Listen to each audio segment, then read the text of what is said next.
Hello, the Moan. This character was the most legendary, known and respected in the Tolima. You could say that was the most important character in the mythology tolimense. It is else Kate the Poira.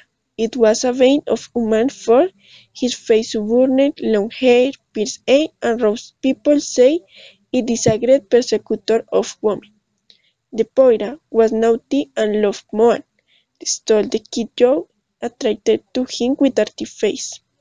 His exploits were well known and until recently you could not doubt his existence to the version of the piece.